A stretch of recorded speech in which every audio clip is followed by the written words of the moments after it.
ಒಂದು ಕ್ವಾರ್ಟರ್ ಎಣ್ಣೆ ಬಂದು 120 ರೂಪಾಯಿ, 170 ರೂಪಾಯಿ ಮಾಡವ್ರೆ. ಇಲ್ಲಿ 30 ರೂಪಾಯಿ 20 ರೂಪಾಯಿಗೆ 50 ರೂಪಾಯಿ ತೊಗೊಂಡವ್ರೆ.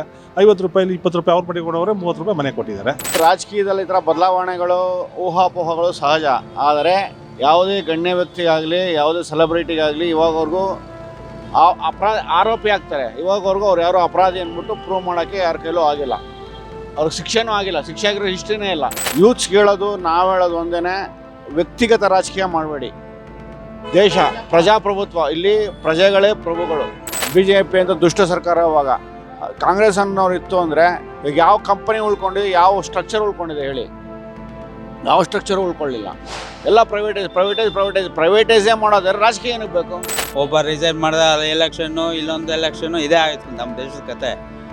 ಒಂದು ನೇಷನ್ ಒಂದು ಎಲೆಕ್ಷನ್, ನಾವು ಬೈ ಎಲೆಕ್ಷನ್ ಅಂತ ಮಾಡಲಿ. ಫಸ್ಟ್ BJP ಬಂದ ಮೇಲೆ ಸ್ವಲ್ಪ ರೇಟ್ಸ್ ಎಲ್ಲ ರಿವೈಸ್ ಜಾಸ್ತಿ ಆಗೋಯ್ತು.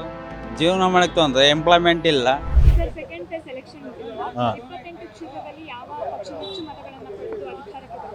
BJP 28ಕ್ಕೆ 28. ಗ್ಯಾರಂಟಿ ಯಾರಿಗೆ ಬೇಕು ಮೇಡಮ್ ಅವ್ರೆ? ನಮ್ಮ ದುಡ್ಡು ನಮಗೆ ಕೊಡೋಕ್ಕೆ. ಒಂದು ಕ್ವಾರ್ಟರ್ ಎಣ್ಣೆ ಬಂದು 120 ರೂಪಾಯಿ, 170 ರೂಪಾಯಿ ಮಾಡವ್ರೆ. ಇಲ್ಲಿ 30 ರೂಪಾಯಿ 20 ರೂಪಾಯಿಗೆ 50 ರೂಪಾಯಿ ತೊಗೊಂಡವ್ರೆ. 50 ರೂಪಾಯಿಲಿ 20 ರೂಪಾಯಿ ಅವ್ರ ಮನೆಗೆ ಕೊಡೋರೆ, 30 ರೂಪಾಯಿ ಮನೆಗೆ ಕೊಟ್ಟಿದ್ದಾರೆ. ಹಂಗೆ BJPಯಿಂದ ಒಳ್ಳೆ ಕಾರ್ಯಗಳಾಗಿದೆ. ಸ್ವಲ್ಪ ರೋಡ್ ಕೆಲಸಗಳು ಮಾಡಿದ್ದಾರೆ. ಒಂದು ಭದ್ರತೆ ಅನ್ನೋದು ಒಂದು ಇರುತ್ತೆ ಅಷ್ಟೇ. ಸೇಫ್ ಆಗಿರ್ತಾರೆ. ನಾವು ಸ್ವಲ್ಪ ಗತ್ತಾಗಿ ಓಡಾಡ್ಬೋದು. ನಾವು ಅಂದರೆ ನಮ್ಮ ಇಂಡಿಯನ್ಸು, ಹಿಂದೂಗಳು ಸ್ವಲ್ಪ ಗತ್ತಾಗಿ ಓಡಾಡ್ಬೋದು. ನಮಗಿರೋ ಮಾಹಿತಿ ಅಥವಾ TV ಚಾನಲ್ಲು ಅದು ಲೆಕ್ಕಾಚಾರ ಹಾಕಿದ್ರೆ ಒಂದು 10ರಿಂದ 12 ಸೀಟು ಕಾಂಗ್ರೆಸ್ ಬರುತ್ತೆ. ರಿಮೈನಿಂಗು BJP ಬರಬಹುದು ಅಂತ ನಮ್ಮ ಅನಿಸಿಕೆ. ಅಲ್ಲ, ಅನಿಸಿಕೆ ಅದು, ಕನ್ಫ್ಯೂಷನ್ ಅಲ್ಲ, ಅನಿಸಿಕೆ ಅದು. ಕನ್ಫ್ಯೂಷನ್ ಕೊಡೋದಕ್ಕೆ ನಾನು ದೇವರಲ್ಲ. ಇದು ಕನ್ಫ್ಯೂಷನ್ ಅಲ್ಲ, ಅನಿಸಿಕೆ ಅಷ್ಟೇ, ಹಂಗಿದೆ, ಬರಬಹುದು ಅಂತ.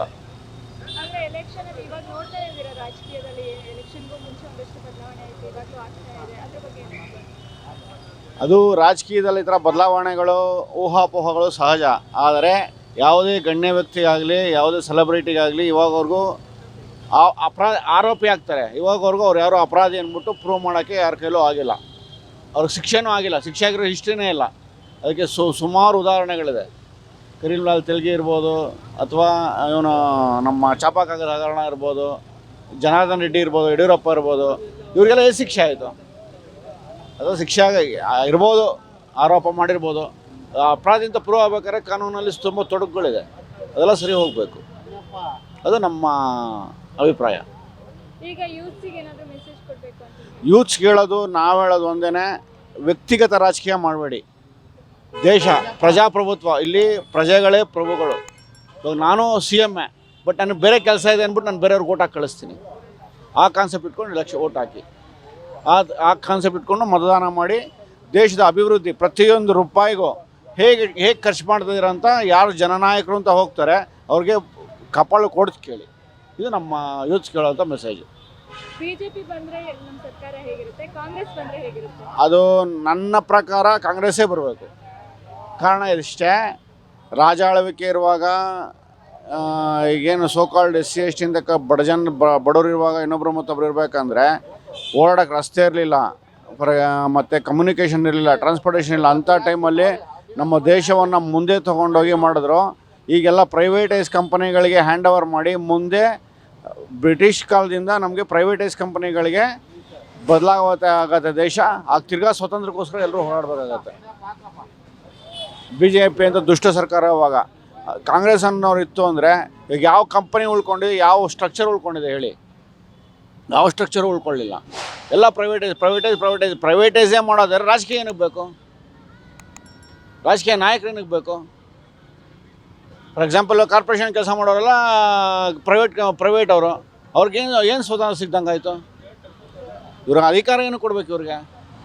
ಅದೆಲ್ಲ ಹೋಗಿ ಪ್ರತಿಯೊಬ್ಬರಿಗೂ ಸರ್ಕಾರ ಆಡಳಿತ ಬಂದು ಉದ್ಯೋಗ ಅವಕಾಶ ಸಿಗೋವಂಥ ಯಾವುದೇ ಸರ್ಕಾರ ಬಂದರೂ ನಾವು ಬೇಸರ ಇಲ್ಲ.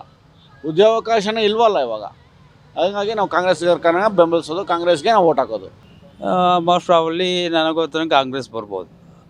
14ನಲ್ಲಿ ಅರೌಂಡ್ 7 to 8. ಕಾಂಗ್ರೆಸ್ ನಂಬಿ ಜನ ಓಟ್ ಹಾಕಿದ್ರು. ಗ್ಯಾರಂಟಿ ಅಲ್ಲ, ಒಂದ್ಸಲ ಅಡ್ಮಿನಿಸ್ಟ್ರೇಷನ್ ಬಿ ಜೆ ಪಿ ನೋಡಾಗಿದೆ ಸ್ಟೇಟಲ್ಲಿ. ನೆಕ್ಸ್ಟ್ ಇವ್ರಿಗೊಂದು ಚಾನ್ಸ್ ಕೊಟ್ಟು ಇವ್ರು ನೋಡಾಯ್ತು. ಇವ್ರು 5 ವರ್ಷ ಕಂಪ್ಲೀಟ್ ಮಾಡಿದ್ರು ಒಂದ್ಸಲ CM ಸಿದ್ದರಾಮಯ್ಯ. ಅಡ್ಮಿನಿಸ್ಟ್ರೇಷನ್ ಚೆನ್ನಾಗಿದೆ, ಸ್ವಲ್ಪ ನಾಟ್ ಬ್ಯಾಡ್. ಆದ್ರೆ ರಾಜಕೀಯದಲ್ಲಿ ಆಗ್ತಾ ಇರೋ ಕೆಲವೊಂದಷ್ಟು ಬದಲಾವಣೆಗಳು ಏನ್ ಅನ್ಸುತ್ತೆ ನಿಮ್ಗೆ? ರಾಜಕೀಯ ಬದಲಾವಣೆ ಅನ್ನೋ ಪ್ರಶ್ನೆ ಇದೆಲ್ಲ ರಾಜಕೀಯದಲ್ಲಿ ಮಾತಾಡ್ತಾ ಇರ್ತಾರೆ, ಹೋಗ್ತಾ ಇರ್ತಾರೆ, ಮಾಮೂಲಿ. ಆ ರಾಜಕೀಯ ಅನ್ನೋದು ಬೆಳೆಸೋದೇ ವೇಸ್ಟ್. ರಾಜಕೀಯನೇ ವೇಸ್ಟ್ ಆಗ್ತದೆ.